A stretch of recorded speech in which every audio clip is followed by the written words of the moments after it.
Welcome, everybody, to the Genesis Mindset. So, in this particular episode, I want to show you how easy it is to mint free Atropa ecosystem tokens, what the principle of the minting is, as it's based on arbitrage, and what you're going to need to get all of this set up. So, you're going to need Atropa new contracts, you're going to need smart contracts website and app.ddob. So, all those will be in the description. And of course, you're going to need your price chart. So, first of all, what I want to do is I want to explain the concept of what these tokens are and what the arbitrage is. So obviously here, this is just an example of Treasury Bill, which is the parent token, and Fed, which is the child token.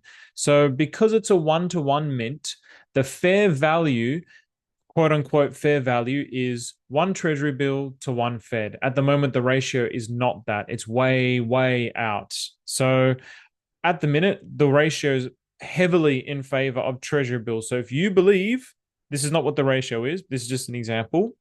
If you believe one day that because this is the fair value that it should one day be one to one, then at the moment, what you could do is you could swap your Treasury bill for Fed, and you're going to get more Fed for your Treasury bill. So if Treasury bill is higher in price than Fed, then you swap for Fed. Now, on the contrary to this is the ideal situation here. This is the situation that we're always looking for, where the child is higher in value to the parent. So if Treasury bill is lower, then mint for Fed, then swap for Treasury bill. So through that process, when you're swapping, when you're burning one Treasury bill for one Fed, you're then selling one Fed and you'll get back more Treasury bills. So you might get 1.1 or 1.2, whatever the arbitrage is. And so this is the basis of printing the free tokens. You're minting these free tokens. So now there's all these relationships. So I'm only going to show you this one. I'm figuring out ways that I can show this in different kinds of ways, but for the purposes of this, I'm going to show this now. So this is Treasury bill parent to child. So obviously you have Treasury bill, you have Fed, FDIC, DFM, Parade, and each one along the way is the parent to the child. Then Fed is the parent to the FDIC. Then the FDIC is the parent to the DFM. So in other words, you burn a Treasury bill to get a Fed. You burn a Fed to get an FDIC. You burn an FDIC to get a DFM. You burn a DFM to get a Parade, so on and so forth, all the way down the line until you get to the very end of the line, which is bar, cheat on the bar exam, which has 27 children. So all of those children, you can swap one bar for one of these children, one bar for one of these children. I haven't actually checked if the multiplier is one to one on all of these. It might be different, but for now, we're just going to go with assuming that it's one to one. So this is one particular branch within these mintable tokens. There's all these different new tokens. There's maybe over 100 new tokens that have been getting printed out over the last few days, the last few weeks. So I'm currently in the process of trying to put all these out and present them in a clear way. So now what we're going to do is we're going to go ahead and actually set up your front end for how to actually do this. So it's very, very simple. So don't be deterred by this. It's actually really, really simple. And I figured out a way to do it really, really fast. So what I've done here is I've set everything up in the order of the tokens. So Treasury bill first, Fed, then FDIC, DFM, Parade, Tellers, so on and so forth until we get down to bar. And I haven't done all of them for bar because what I want to do is I'm going to do the next one. So how do we actually do this? So what I'm going to do is I've got my Telegram here and I'm going to set it up side by side. I find this to be the most optimum way of doing this. So I'm going to set it up side by side here. Okay, so now side by side. And then what's the next one along the way? So we had Clementine. So now we're going to go to the next one. And what's beautiful about this, so again, this is in the description. You can just click this and it copies it. That's what makes it so easy. So again, I'll have the website here. Oh, bugger. So it's, I've already set this up. I've shown this before. So it's going to be like this. So app.ddob.com. And then for some reason, it takes me to the dashboard. So if it does this for you, I'll copy and paste a link, but for some reason it's going to the dashboard. And so what I need to do is I want to go to decompiler And so I'm copying and pasting this contract address here. And then we're going to wait for it to load. We have to make sure that it's on pulse chain. So where's our pulse chain? So I'll just type pulse chain. Here we go, pulse chain. And then we've copied and pasted our address there. And now it's loaded up. So copy and paste the address. So this is for memes. And it should.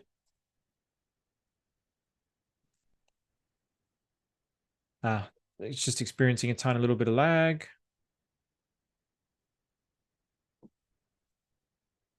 It's supposed to load up, but I guess maybe if I just press decompile, oh, great. I don't need to wait for it to load up. They've changed the front end. Okay, great. So then you press ABI. And I used to do this for every single one of these, and it was a very slow process. But then I realized I don't need to do it for every single one of these. It's kind of absurd because they're all doing the same thing. So I'm going to bring this up here. I find it easier when it's on this side. Here we go. Okay, now we're going to go here. So we're going to press add. Now, what I'm going to do is I'm going to paste that ABI here, copy token symbol here, copy the address here, and then I'm just going to select this again, and then copy it again, save. Now I've got memes there. Now I'm going to go to the next one, paste. I'm going to go to the next one, the address, safety, paste. I just have to click on it and it copies it automatically. But this, I need to select it all. So if you want to do this fast, you just double click somewhere in here, then you press Control A and then Control C, and then it copies it, save. Again, next one. So we just did safety. All I have to do is I have to click, copy and paste, whoopee, copy and paste. So I've just done 3 in a few seconds. You can also, if it's easier for you, for whatever reason, obviously just copy and paste the ABI on like a little side document. This is something that I did. I had it saved on a little side document, a little notepad document. So you can do that as well. So, I gave the finger there. So in any case, we can see here as well, token factory 4354, 4354. All of these, to the best of my knowledge, should be 4354.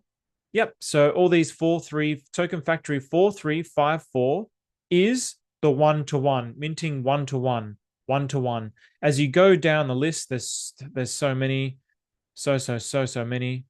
I mean, yeah, it's loading more. So what do we have here? So 1CC7, I think, yeah, there's other ones as well. I'm going to have to go through those ones in different episodes, but basically they'll have like multipliers on them. And so it won't be one-to-one. It'll be like 100-to-1, and as the more that gets minted over time, then it becomes like 200-to-1, then 300-to-1, so on and so forth. So very simple. So now I've got all this set up. So then what do I want to do?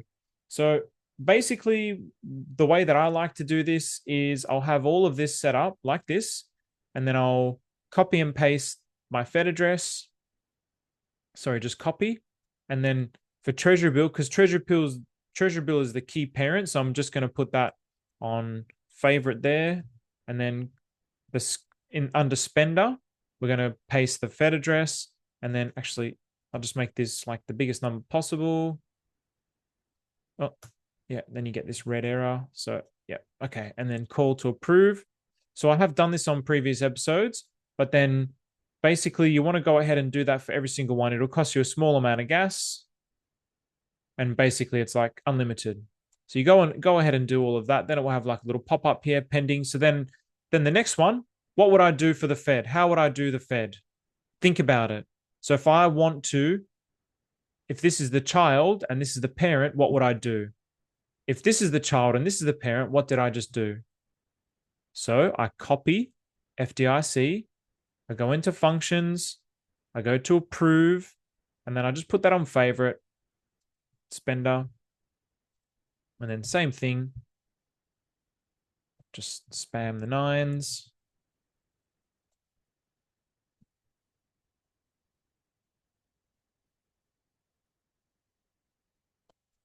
Confirm. And then it will go ahead and do that. So now that's it. I can go ahead and do that for all of those all the way along. So all of these now, basically from Aussie onwards, you would copy that and you would paste it into here. So now how do I know? How do I know what the parent and the child is? Because obviously, as you go along and you add all of these in here, you need to figure out what the parent to the child is. So I know what the parent to the child is with this system. I'm figuring it out with the rest of them because there's so many there, but I know what it is for this. So how do we figure that out? You just simply press all functions again, and then you go to read and you press parent, and then it'll call a parent and it will tell you what's the address, 734. And I know that the 734 is bar. And then, of course, let's do safety, parent, 734 bar. So all of these, there's 27 children to bar. So cheat on the bar exam. So then you'll see with all of these now, just to make it clear. So let's do tellers. What's the parent to tellers? So obviously I've set it up in a logical way. So the parent to tellers is going to be parade. And you can see here, EDB, EDB, EDB. Simple as that. So that only takes a few minutes to set up, right? So that's really, really easy. So now you've got your work environment all set up. So this is the work environment. So then what do? Well, the next step is actually finding arbitrage opportunities. So now let's bring up a couple of charts. So obviously, what I end up doing is I haven't figured out an optimal way to actually store all the charts. The multi-charts is not that good. I haven't, or maybe watch lists might be one that you could experiment with. So I haven't really figured out an optimal way to kind of store all the charts yet. You could set up like a Word document with all the links. I haven't figured that out. So it's something that I'm still working on. So if anyone's got ideas or suggestions for that, please leave it in the description. But then what I do is once I have the chart, so Fed and Treasury bill, always make sure that you're pricing it in the token. So in this instance, I know that when it's above this one-to-one line, it's mintable because the Fed is the child. So if the Fed is higher, then that's the arbitrage opportunity. So this means that the price of the Fed is above the one-to-one, so it's the arbitrage. So then I want to mint, so then I can sell it down back into Treasury. Same thing here for this particular one. Some where you set them up, it will be inverse. So you might have the parent first and then the child here. And if that's the case, you put your one-to-one and you have mint here. So it's just a clear, easy way for you to recognize, oh, it's an opportunity for arbitrage. So here we can see straight away 1.1686. So for tellers, so basically the child. So it's favoring the child. So this means it's an arbitrage opportunity. So then what would I do? How do I arbitrage this? So because I've gone ahead and approved all of these now, all I need to do, and I would recommend having this set up on your favorite so you don't have to go all functions. You would just go mint. You would press favorite. And then what do I want to do? I want to mint 1,000, for example. I have to obviously have the parent token because I'm burning the parent token so I can mint the child token.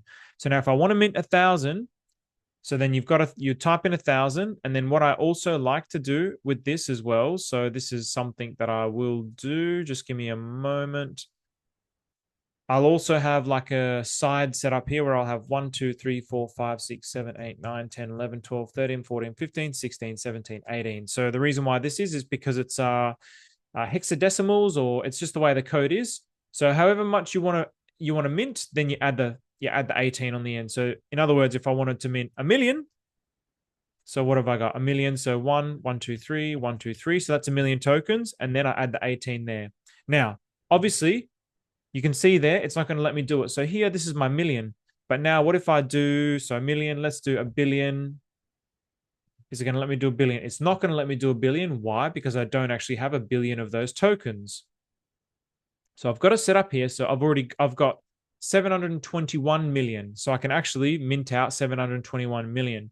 So then what I do here, obviously you can see this is reflective of the chart. So 1.6. So tellers at the top because I'm going to be selling tellers down into parade. So 1 is going to give me back parade. And so then I can do this. I can mint this out, and then I can add to LP, and I can end up having, I could add to LP if I want to, or I could just sell the parade profits and go back to what my original number was. So then how deep does this arbitrage go? So 100 tokens, it's giving me extra 16. 1,000 tokens, it should give me an extra, 165. What about 10,000 tokens? And then, okay, it's still giving me the 165. What about 100,000 tokens? Now it's giving me an extra 16,000 tokens. So here we also want to make sure, I like to have the slippage probably a little bit lower, 369 for the win. Let's see, it's still, I mean, you can see the liquidity is very thick in this with tokens. So let's go to 1,000,000, for example. Is it going to give me 160? It's going to give me 165,000. So obviously the value of these tokens is not a lot. So that's something that you would have to work out for yourself, like what the value is, if it's worth it, because then obviously you have to deduct gas fees as well. So let's just see how far this goes. So 10 million. Yep. Gee whiz, 100 million. Now we can start to see the price impact changing, but we're still getting an extra 16%. And then let's go to a billion. We're still getting our 16% tokens. The pool is very, very thick for this. And then let's keep going. 10 million. And now you can see the price impact is starting to come into the equation. So now if we go to 100 million, you can see now the price impact is starting to come into the equation. So we're not getting 16% anymore. So, all right. The other thing which is probably really good to do is getting liquidity pool versals.app. So if you have liquidity pool versals.app as well, I'll have that in the description. So you can just kind of see what liquidity is there, which kind of routes you can go out of. So if you want to sell the profit into something, maybe you could sell the profit into some Pulse chain, or you could sell it into one of the other tokens within the liquidity pool. Or you could say, oh, I actually want to control this token and I want to be the master of this token. So there's all these different liquidity pools here. So with Parade, you can see, okay, there's like almost 1 trillion. Yep. So there's almost 1 trillion on either side. So, and then it has Pulse chain. So it's got only $28 worth of Pulse chain. So yeah, I mean, at the moment, sure, it's cheap. It's cheap. It's not worth a lot. So for the total 2 trillion tokens in that pool, it's worth $410.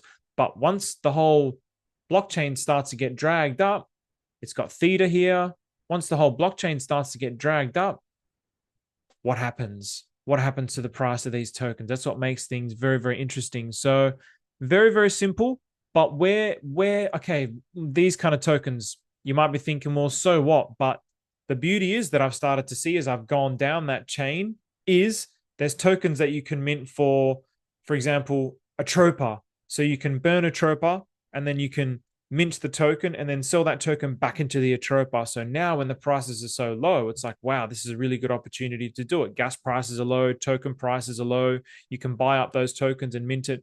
But like I said, there's hundreds there, maybe not hundreds, but there's a lot there. So you can go through and it's not like, oh, I have to do every single one, but you might have, for example, a lot of teddy bear. This is what I've been trying to tell my friends. You might have a lot of teddy bear. You might have a lot of Atropa. You don't even need to go and buy new tokens. You can just use your existing Atropa, your existing teddy bear, and then mint against that. So for example, I know that there's definitely some teddy bear ones. So let me just let's do this here. So I'll go back to my share. So if I go bear, I know that as I saw these being released, it was obvious. So you have bear. So Lisa, Ectal, teddy bear. You got Gitane, Demon, teddy bear. So these are all teddy bear ones. So these are all mintable one, or these are, I don't think these are one-to-one because there's a different contract. So these are like multipliers. So yeah, it's really something to figure out and work out. The multiplier ones, I'll do a different video on those. But for now, it's really just about as simple as setting this up. And again, like you might go, well, I'll use fresh fiat and then I'll just have that little pool that I can just keep minting tokens against. And I want to keep an eye on that pool. You might say, well, I've got a ton of teddy bear. It's just sitting there. Why don't I take advantage of this arbitrage opportunity? And through the arbitrage opportunity, you can keep thickening up the liquidity there. So you're basically minting free tokens. So I don't like, what's the downside? Essentially, there is no downside. It's just a little bit of time. So I'll leave it with that. Nice, short and sweet. Take care.